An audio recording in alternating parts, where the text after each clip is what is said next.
Welcome to another episode of our podcast. Welcome. Yeah, this is pretty cool. Today, what are we going to do, Javaska? So on today's 8th episode of the Do You Dan podcast, we will be talking about how to minimize and avoid procrastination It's true. in our Soaring to Success segment for today. Yeah, maybe we should hold off on talking about procrastination. That was a joke. God. Goodness. But seriously. Yeah, but seriously, it's procrastination is an interesting thing. Some people love to procrastinate, and I get it. Okay, they hold it till the bitter end, right? Then they start freaking out and getting all stressed out in some form or another. It could be physical stress, could be an emotional stress, psychological stress, could be all of them, right? And then I do talk to people and they say, well, I'm good with it. I'm fine with it. I'm used to it. And that's possible, okay? I think I'm one of those people. Well, there you go, okay? However, I can almost guarantee you, that if you did away with procrastination, you'd feel lighter. You'd feel freer.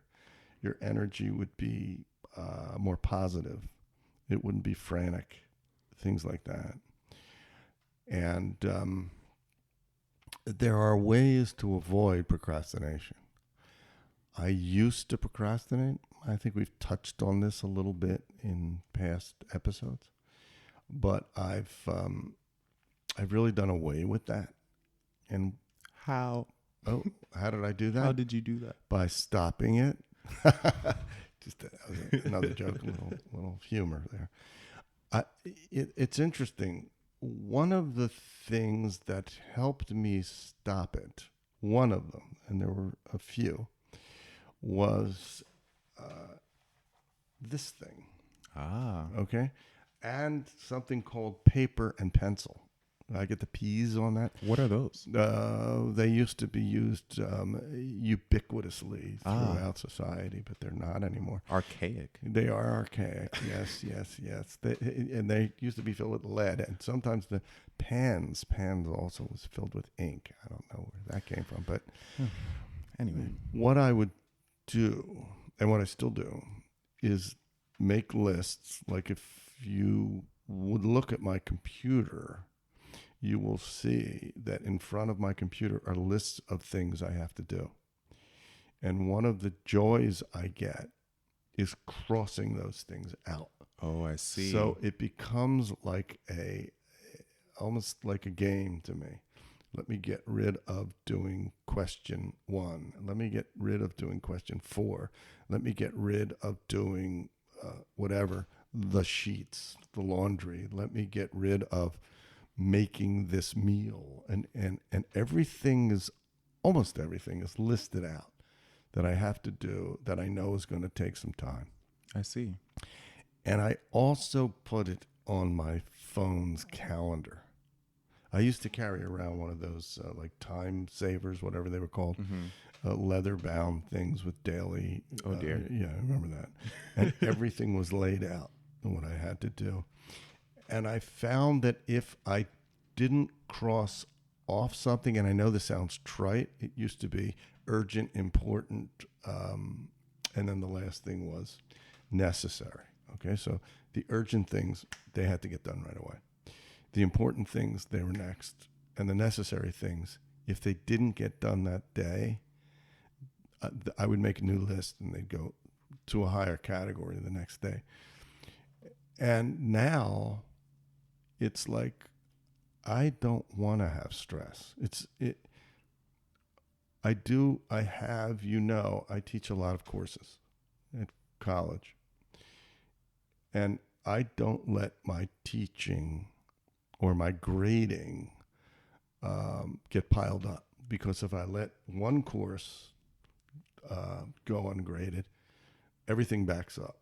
Exactly. And when you're teaching as many courses as I have, you just got to get rid of those grades right away.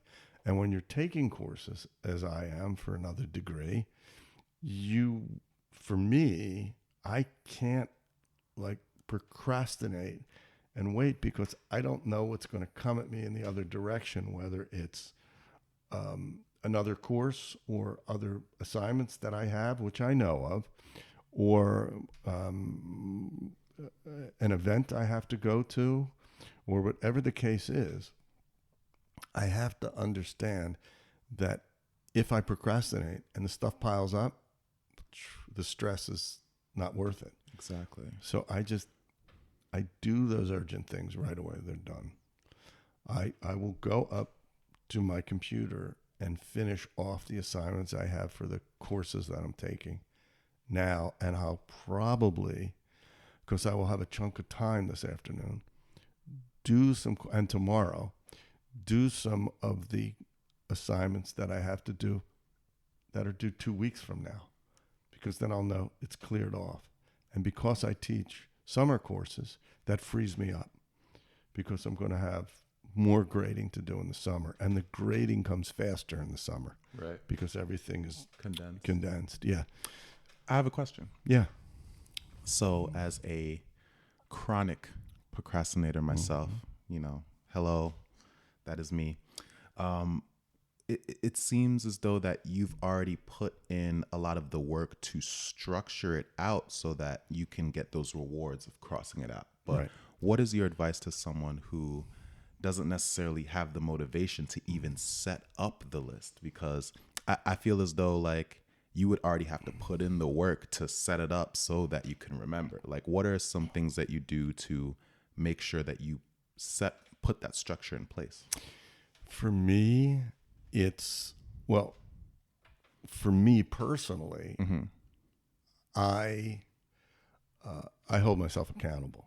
So I am very much. Yeah, that's kind of like my working out. If I don't get my workout in, I can't function that day in the way I want to function. Okay, because it'll be on my mind. I didn't walk my 5 or 6 miles. I didn't expend X amount of calories that day, or whatever the case is. So it's all about me. Okay, it's centered around me. So I'm accountable to me. However, at the very beginning of doing this stuff, and I'm still this way, I will say it will be done to someone else. Like, let's say you have assignments due for your professors. Okay.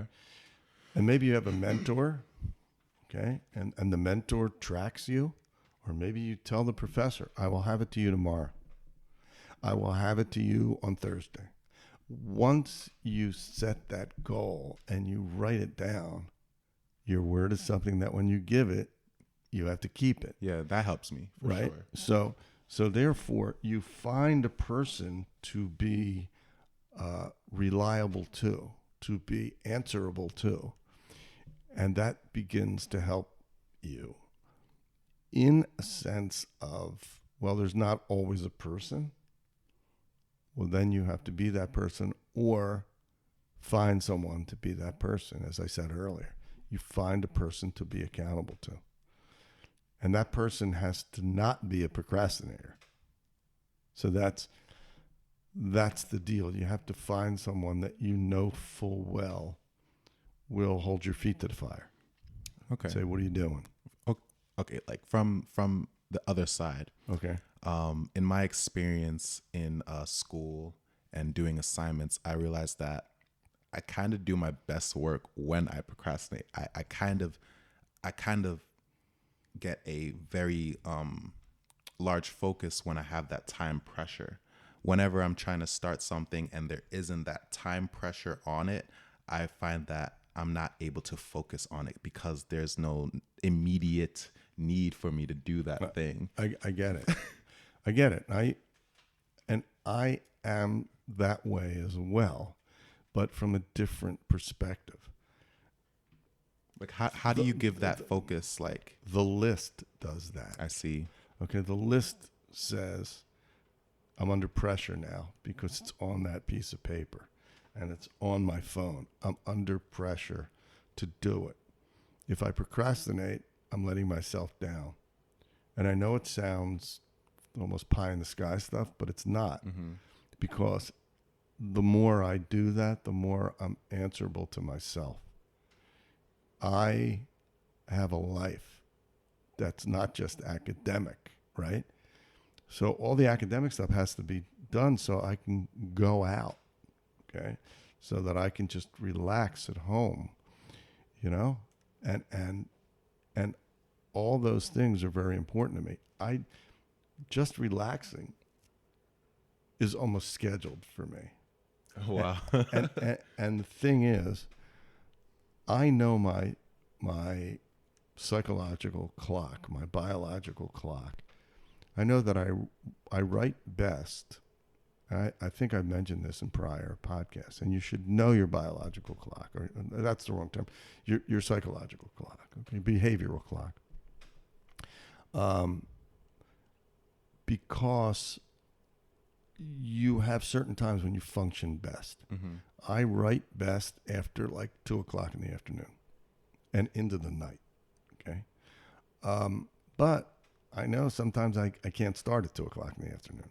I have to start earlier. So everything gets pushed up. Mm-hmm. That's what I do.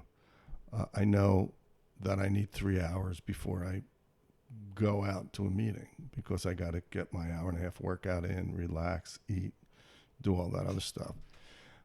But I understand what you're saying about you need that time pressure. Okay? You do need that time pressure. However, if you let that all come together, Mm-hmm. and all these things are doing it to you, and you say, oh, you work best under that, try setting that limit 2 days ahead, Exactly. so that you go, oh, I'm under pressure now because Dan's going to call me, or my other professor's going to call me, or my friend's going to call me and say, did you get that done? Or whomever. Set okay? up alternate pressures. Yeah, set up alternate pressures, because that's what I've learned how to do. Mm. You know, again, I'm repeating myself, but when I go upstairs and look at my list, that's a pressure to me. Yep. Yesterday, when I was in class, I said, I will have those things to you tomorrow by, I don't know, 6:00. Yeah. And you could have did it later, but you set that Yeah, for I yourself. set that. I have until, I don't know, midnight to do it, but I have other things to do after 6:00. I'm not gonna do that. I have very important things. So I have my that's an sort of a constructive pressure. It's really not, but it is. And it's, look, everything's a mental construct. We talked about that. Exactly. Okay? Or almost everything, love and health and all that. That's not, but you understand what I'm saying. So you create your own mental constructs, Mm-hmm. and you live by those, and that becomes your parameters for life. And I've said this many times, living as stress-free a life within this society as you can is extremely important. Not taking things too seriously is extremely important. It's the difference between, we talk about this all the time, doing yoga and living a yogic life. Right. Okay? So you do yoga so that you can live a yogic life, but you can live a yogic life without doing yoga. Okay? And what is living a yogic life? It's having a balance. It's being free. It's being light. It's humor. It's understanding your responsibilities and getting those responsibilities done. Mm-hmm. Okay? So that you can say, I'm done this now. I don't have to worry about this anymore. I can do the next thing. I can do the next thing. I can do yoga. I can do my workout. I could watch the Phillies game if I want to, or wherever you're living, okay? If you're into baseball or the Sixers or whatever. Oh, dear. Yeah. Last night was not a happy night. But you understand what I'm saying. You must begin to construct your own parameters and live by them. That is very true. Something that two things that I'm sort of grasping from what you're saying is self-awareness, which we talk about a lot, and also self-discipline. Correct. So what is your advice to someone who can regularly let themselves down? Because like I may be the type of person to set goals and say I want to get this done, but I can also be the type of person that if I don't necessarily meet that, I don't feel that accountability doesn't make me feel so bad that I would want to change that action. Like, how do I build that self-discipline for myself to say I'm accountable for myself? You build a plan. You lay out a plan. Now, that doesn't mean that everything that's planned happens. Mm-hmm. That's true. Okay. We've built plans. You and I have built plans. It doesn't always go by the structure of it, but we know that ultimately the main plan is still there. Mm-hmm. Okay. So you build plans and you stick with those plans, but you're not so hard on yourself that it creates physical problems. You say, okay, that didn't, we couldn't do it this week. We'll do it next week. But if it's urgent, then you have to do it. So therefore, constructing a plan, an outline, and getting to those benchmarks is important. And sometimes the benchmarks move. Sometimes they move. Sometimes life happens and you go, it should have been done last month, but I couldn't do it last month because this happened and that. There are emergencies. The stuff I talk about it is all dependent upon, that you're feeling good, that you're healthy, that there's no accidents or something happened to somebody in your family or to you or whatever the case is. This is the ideal, but we do know that other things happen. It's constructing a life where you plan for things, you lay things out, you recognize that life happens, but you don't deviate from the ultimate plan. You say, okay, I have to push this back a week because I got to take care of this, or I have to push this back a month because of that. I ran into a situation that I didn't think would happen with where I'm a student, and it happened. And I said, listen, if I have to sort of push things back 6 months, okay, because the ultimate plan is to get where I want to be. Mm-hmm. And 6 months is not going to kill me one way or the other, but I really fully expect to do it much sooner. Understood. Okay, so there's a plan, and then there's reality, but you stay with the plan. Like you're intending to graduate at a certain date. Now, some things may have to move around to do that, okay? But you'll graduate on that date. And that's it. And you'll get your work done. But you want to do it as stress-free as possible. So having an ultimate plan is the way to do it. Got it.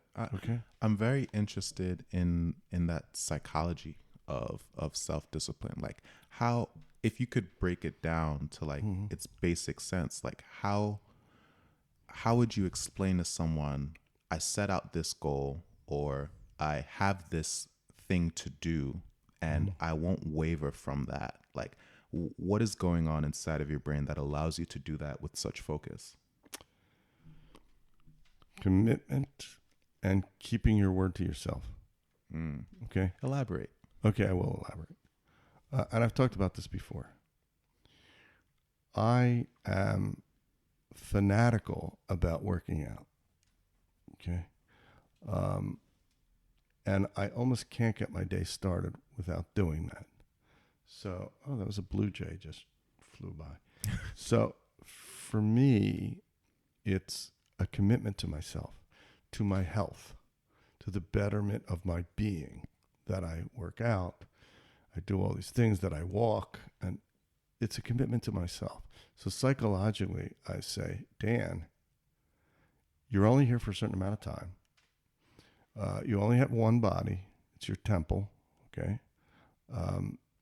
Treat your temple with respect. Treat your time with respect. And do what you say you're going to do for the betterment of you. The psychology behind that is self-awareness. It is. It's mindfulness of yourself. and of the energy, we've talked about this before, that you emit. So that when people see that you keep your word, that you do things for the betterment of yourself and others, they're more apt to believe you when you say, I'm going to do this, I'm going to do that. Mm-hmm. And they're more apt to look at you in a way that, well, if he can do it or she can do it, I can do it. And it's how you phrase things. It's really, it's the oneness. It's the wholeness of your being. It's the energy you emit that psychologically, if you emit negative energy to people, no one's going to want to be around you unless they're negative people too. Okay.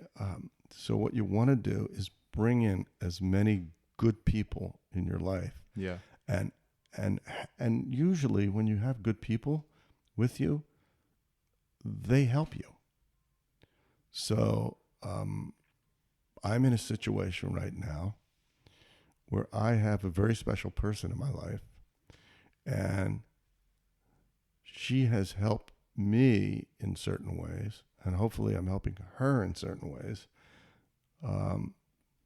But it's just a beautiful thing, and you enjoy that time together, those moments where you're helping each other out in any way you can, and then you receive that positive energy. So to me, psychologically, I guess I live in that. It's a trite term now; it's overused. Mindfulness. Mm-hmm. I'm just, from my perspective, I don't want to disappoint myself. I don't want to disappoint the people I love. That's really it. It's about that. I don't want to disappoint them because they depend on me to some degree, and I depend on them. And I depend mostly on myself. So if I'm disappointing myself, what good can I be to somebody else? Exactly. You know? So from that perspective, it's deep psychological understanding of what's around you. If you want to call it mindfulness, that's fine. If you want to call it onefulness, that's fine. If you want to call it an understanding of the energy of the universe, that's fine. But really what it comes down to is, who am I? What do I want to do? Where do I want to go? And who's with me on this trip? And how do we get it done? And that's really what's most important. And having fun doing it. I laugh a lot. You know that. I joke a lot. I mean, last night with my brother and sister-in-law and my son and daughter-in-law and my grandson and my girlfriend, we were out. And we laughed so hard we cried. We were laughing in the car. We were laughing even with the Sixers losing, okay? We were laughing at the table. We were bummed that the Sixers were losing, but we were just having fun. Literally laughing so hard we were crying. Why? Why? Because we allowed ourselves to. You know, some people don't allow themselves to. So it's like, why don't you allow yourself to do that stuff? Okay? So we're around people we love. We're around, we all have boyfriends. We all have girlfriends. We all have family. It's just a beautiful thing. And we should treasure that and cherish that. I'm of the opinion that you bring people in your life that will help you psychologically, emotionally, physically, and do good things for you. And that's the most important thing. And I think that there's a lot of people stuck in negativity. You know, they take things personally that they shouldn't. They do things that harm other people and I look at them and I go, why? They let their insecurities overtake them. Why? I want people in my life that I love and that love me, period. Whoever they are. And you know, that's the ultimate goal. I've said this many times. My father always used to say, everything is meaningless except for love. You know, of course, we need food and air and all that other stuff, but you know what he meant. And that is, do you love yourself enough to keep your word to yourself? Exactly. Okay? Do you love yourself enough? And I don't think there's enough people who love themselves because they believe in the crap that society puts on them. Very true. And that's one of the ways to not procrastinate, is to love yourself enough to say, I'm going to get this done. I don't need this hassle. Mm-hmm. I don't need this negativity. I don't need this stress. I just want to, you know, enjoy life and the beauty of life. And that's it. And look, how can I say this? It's sort of like somebody said to Warren Buffett, don't you want to retire? Right? Mm-hmm. I'll play this in so you'll understand where I'm going. And he said, I'll have enough time to retire when I'm dead. I'll be retired forever. And that's the way I feel. It's like I have all these things I want to get done. I'm not going to procrastinate doing it. It's like people will say to me, well, take your time. You know, you have plenty of time. No. Well, no. No, not First at all. of all, you don't know what's coming down the pike. You don't know if you're going to get hit by a truck. That is the one thing we don't have. We don't have. It's a non-renewable resource. And look, you guys know this. I'm going to be 71 years old. 71 years old. I forget, right? To be honest. Yeah. That's what I'm going to be in about 6 months. Well, no. It's like, I'm here for a finite amount of time. I want to use that time. I want to just squeeze every second of that time and use it to its fullest, and not create negative energy and not procrastinate. I don't have the time to procrastinate. Right. Okay. And even if I was going to be 21, I don't know if I'm going to be around to be 22. Very I don't know that. Who knows that? No one. So that's why you take relationships and you squeeze them to get the most love out of them on a consistent basis.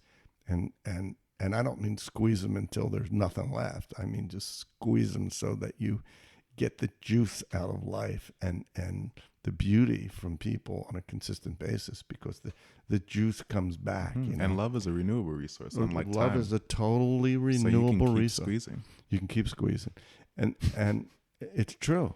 And I love to do that. You know, I just love to do that. And it's interesting because every relationship I've ever had with friends, with lovers, with family, I still love them all. I love them all. I've had people in my life, I've said this before, who have screwed me royally, financially and in other ways. And I can't hold that negativity. So when I see them, I just spread love. It's like, I'm not going to you think I should, let you have it with my right fist? No, I'm not going to do that, because what good does that do? It's like, I love you, man. I know you screwed me, but I love you. And just be well. And don't do things that are going to harm yourself. And because people know what they did to you. They carry that around. I know it for a fact. They carry that around, and it weighs them down.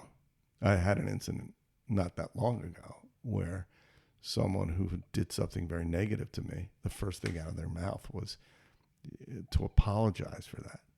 And I know that they carried that around for years, and I had let that go years ago. Mm-hmm. They apologized, and you were like, oh, right. Right. You did screw me, right. But see, it played on your mind for years. I had let that go decades ago. I think that's very important. It's very important. So don't love yourself enough to not procrastinate. Got it. I have another question. Go ahead. So you were mentioning, talking about procrastination, you were mentioning fun. Right. So in my experience, I find that when I do things that I enjoy, I don't really procrastinate on them because there's that excitement there. What tips do you have for people that are doing mundane tasks that they don't enjoy throughout the day to get them done in the same frequency and intensity that they would those very fun tasks? I'll give you an example, a personal example. What do you do? Here's what you do, man. Here's what you do. Talking to me? I'm talking to you. Here's what you do. You think I want to do those assignments I got to do today? I don't think you want to No, do I don't those. want to do them. I want to watch the Phillies game. So I don't want to do them. But as soon as we're done here, I'm going to do them. Okay? Why are you going to do them? Because I love myself and I don't want to let that go. Because I want to get it done and go, hey, man, that was great. Now it's done. Okay? That's pretty good. When you think about that, here's the deal. If I don't want to do it, but what I do want to do is feel that I did it. See? So here's the deal. You don't want to do it, but once you've done it, you go like, wow, that feels great because I did it. Got me? And I'm from Philadelphia, so it's even better. Okay? So that's what you do. You love the fact that you did it. You don't want to do it, but when you did it, it's like, whoa, that was fun that I could cross that out, okay? Because I did it. However, if you love what you're doing and it's fun, then it's fun automatically, okay? But if you like, it's a stinker and you don't want to do it, the fun part comes with, I'm repeating myself, I did it. Okay. I'm done. Okay, South Philly Dan. So then you know that you can do those things. So understood, actually. that's it. Right? So there we go. I have another question. Go. So if I have things that I don't want to do,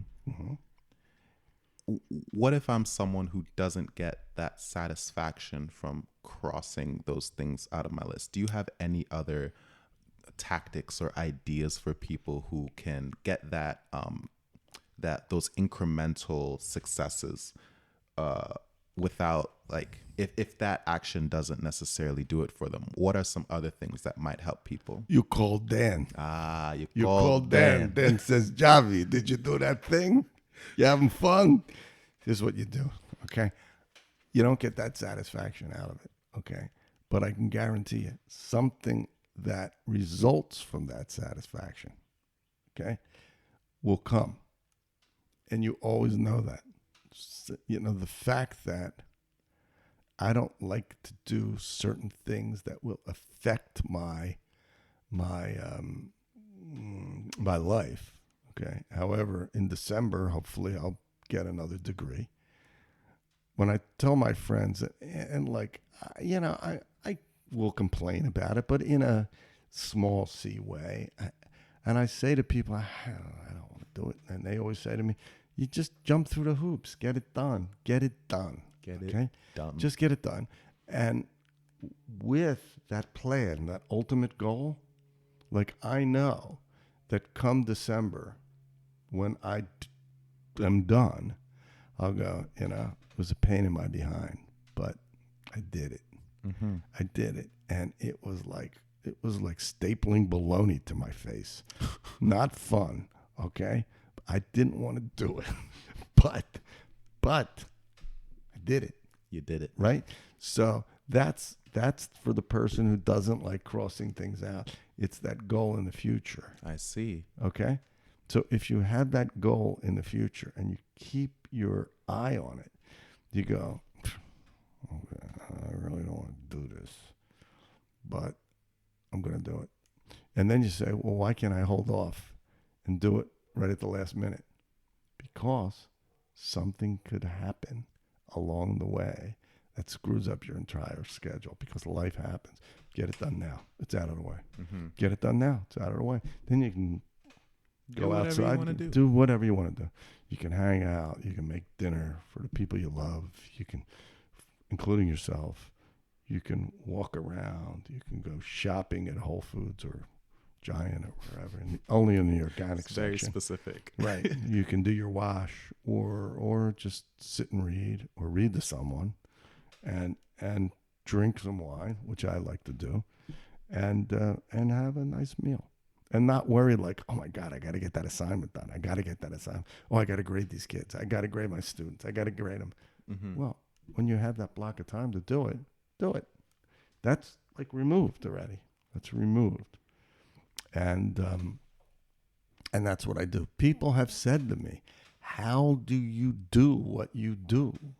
They say that. At the frequency and level that you You do it. Like I say, you know why I do it? Because I wanted to get it done. So, and it's really all about priority. It's Right. all about schedule management. I've said this before.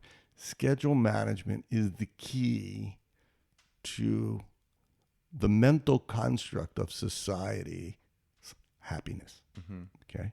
Blocking your time. Blocking your time out so that you know I can get this done. I can get this done today, and I'm going to get it done today, and that's it. Like, I got a full day in front of me, a full night in front of me. I know what I'm going to do at 3:30. I know what I'm going to do at 4. I got a phone call coming in at 3:30.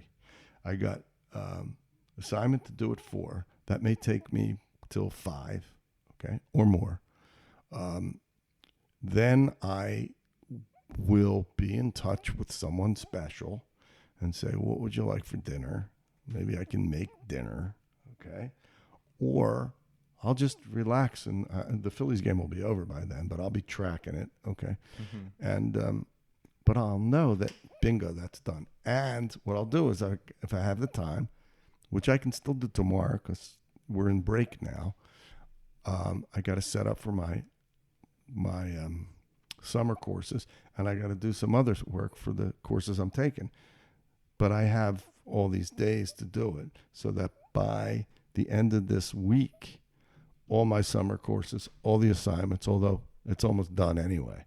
I did that like last week and the week before that, okay? Because I didn't want to worry about it. Exactly. And here's the crazy part. I went, oh my God, I got to post those syllabi, okay, for the summer courses. And I went on and I realized, oh, I posted them last week. Okay. Thanks, past Dan. Right. So it's like, that's what I like to do. That's what I get it all done. Just get it done. Yeah. And I just have to change some dates and stuff like that. Just get it done. I've already called ahead to figure out how I'm going to put my tests online. And I don't want to wait. I got it. All right. I love myself too much. And the people in my life to create stress for myself. Why do that? It's very interesting that you say that. The whole time management, time blocking. I find that actually, when you mention it, when I do block my time out, it gives me that structure and it does allow me to get things done. However, and in fact, the most successful people today, Elon Musk, Mark Zuckerberg, like they all block their time because they're doing so many things that they have to, get the most, squeeze the most out of all the time throughout their day. And you must leave time for yourself. Exactly. But my question is, how do you stay on top of setting up the process to block your time? Like I would be like, all right, this Sunday, I'm going to plan out my week, or in the morning, I'm going to plan out the day, and it just doesn't happen. And then I'm lost in the sea of time. I get it. No, I get it. Lost in the Sea of Time. It's a movie. Ooh. Lost in the Sea of Time. I'm going to write that down. It's a great one. Now, here's what I do. It takes time to do that. It doesn't happen overnight.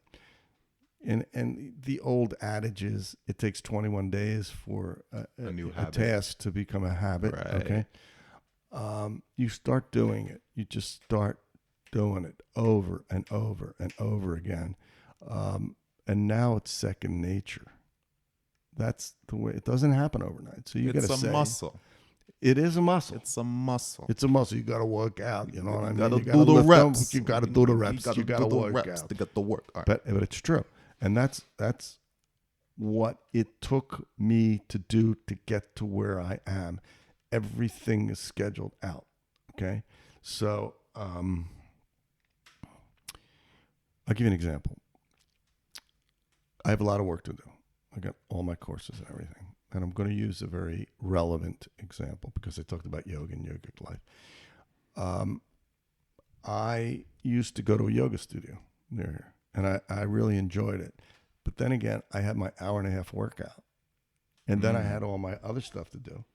So I figured to myself, this is just me, how I coordinated that. I figured if I incorporate some yoga in my workout, I would then not have to go to the yoga studio, which would take 2 hours out of my time, or an hour and a half. And that's a lot. And it is a lot, because it was every morning. Okay, I would do it every morning. If I could do that, then that hour and a half could be plugged into something else. So I looked at priority. Okay, it doesn't mean that I won't go back to that, because I did enjoy it, but it doesn't mean that I won't go back to it. But I took some of those elements and put it in my workout. And then I had that extra time, so I could now begin to block things out and prioritize things. I do that with other things too. It's like there's a restaurant in Chestnut Hill. I'm going to give them a plug. No free plugs. Yeah, no, I'm going to do it this time. Okay. Paris Bistro, my favorite restaurant in the world. We knew this. Okay, I've said it before, and I used to go there 3 or 4 times a week. Okay. However, I have all this academic stuff that I have to do. Okay, and personal stuff that I want to do.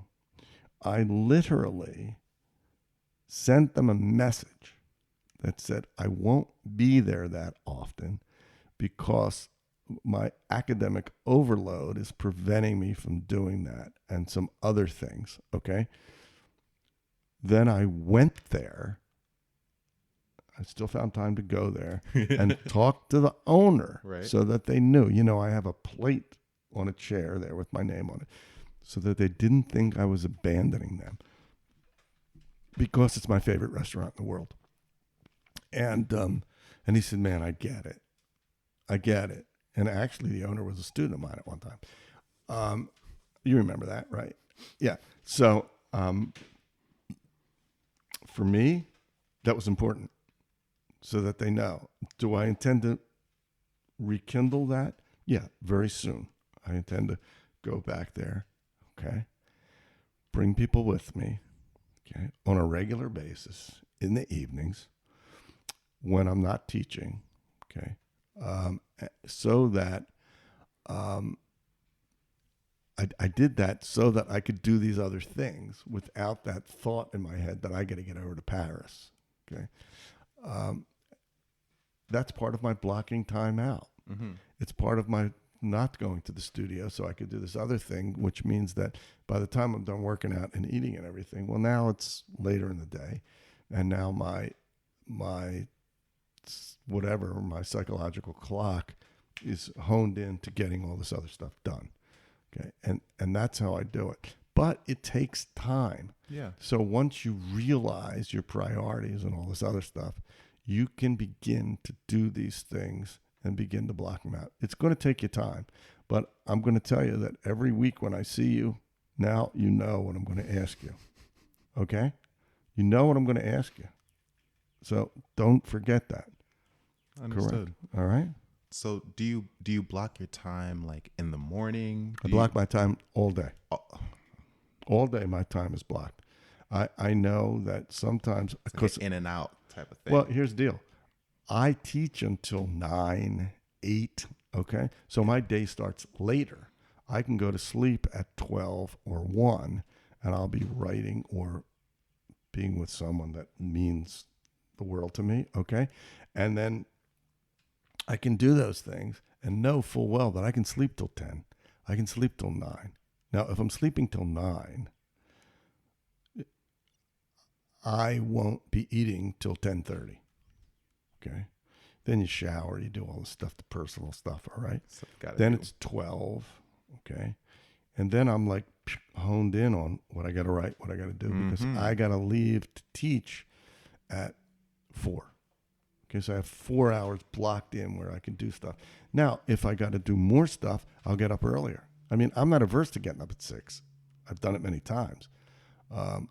I just got to know that I have to do certain things. It's like the other day I had to get up at 6. Did I get my full workout in? No. Okay. But as soon as I got home, I finished my workout. It's a rare thing for me not to do that, but I had to make sure I finished my workout. It's blocked in my head. I can't check it off. I see. Get it? I Right. can't check it off unless it's blocked in my head. So the blocking is on my phone, on paper, and in my head. And that's the way it is, you know? It's very helpful, you know, Well, to sort of get this psychology of like the accountability and the systems you use and what that actually means to you to actually get things done and just, you know, get it done. get it done. But there is one other element. What is that? You get it done so that you can exhale and sit on your deck, sit in your living room, sit wherever you want to, walk, go to Paris or any other restaurant and just go, isn't this cool? I don't have to do anything. I can just sit here and enjoy myself, right? Rather than doing those things and having that, I got to do this and I got to do that. We can toast, right? And enjoy ourselves. No stress. We're done. I did everything. And it was like, last night was a great example of that. You know, 1, 2, 3, 4, 5, 6 people that I love dearly, right, were surrounding me. It was like the greatest thing in the world. I didn't have to worry about doing anything. It was done. It was done. And if it wasn't done, it was blocked out when I was going to do it. That's it. Wow. Okay? Simple. You got to have time for yourself. I'm big on that. And they would literally at Paris, they'd say, how do you do all the things you do? I said, well, I block time out. It's schedule management, but I'm always here, aren't I? But this time I got an overload. So it's like, I won't be here for a while. Just know that.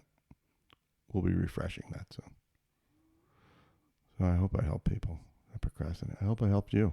You did. Excellent. I have a lot of ideas, actually. Beautiful. That's the whole deal. In conclusion, you must be self-aware, disciplined, and love yourself enough to follow through with the goals that you set out. And throughout doing that, you have to set up systems. You have to block your time. You have to be held accountable. That's it. For all of these things, so that when you set out things to do, you get it done. You get it done. You got it. Javi. I think it worked. I think that was good. That was good. It's a good wrap up. Hearty hand clasp for that one. That was good. Okay. Perfect. So this wraps up our 8th episode of the Do You Dan podcast. Please follow us on all social medias. They will be linked down below. Show notes will also be down below for any of the little tidbits that we talked about. Thank you so much for watching. We appreciate you. And remember to ask your questions. Ask your questions down below because we will be answering them. That is correct. Well, I hope it was cool. You enjoyed it. We'll speak with you soon. Take care.